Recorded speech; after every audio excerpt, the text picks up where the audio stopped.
আপনারা জানেন যে গত এক সপ্তাহ যাবৎ আমি মিজানকে নিয়ে পোস্ট দিচ্ছি। আমার পাশে যে দাঁড়িয়ে আছে সে হচ্ছে আমার মামাতো ভাই মিজান।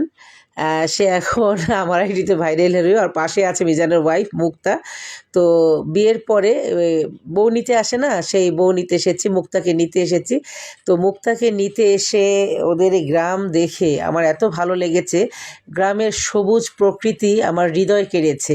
এই যে আপনাদেরকে একটু ক্যামেরা দিয়ে দেখাচ্ছি, এবং দূরে আপনারা দেখেছেন যে ভিডিও করেছি, বাঁশঝাড়ে ভিডিও করেছি, পুকুরঘাটে ভিডিও করেছি, চমৎকার লোকেশন, এত এক পরিমাণ ভিডিও করেছি, ছবি তুলেছি, যা বোধহয় এক মাসেও আমি পোস্ট করে শেষ করতে পারবো না।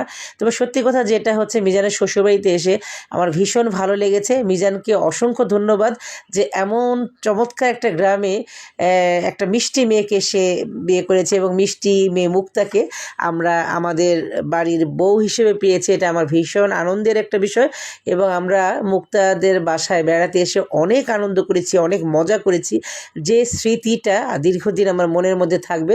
তো মুক্তাকে অসংখ্য ধন্যবাদ। মুক্তা কিন্তু অনেক মজার মজার রান্না করেছে আমাদের জন্য, মজার মজার খাবার রান্না করেছে, মুক্তা নিজ হাতে করেছে এবং ওর পরিবারের লোকজনও করেছে। আমরা অনেক মজার মজার খাবার খেয়েছি। এই যে মিজান কিন্তু আমাকে মানে আমার সাথে হেসে হেসে কথা বলছে, এবং মিজানও কিন্তু অনেক খুশি মুক্তাকে পেয়ে, এবং বিশেষ করে এই গ্রামটা, এই গ্রামের মানুষজন এত ভালো।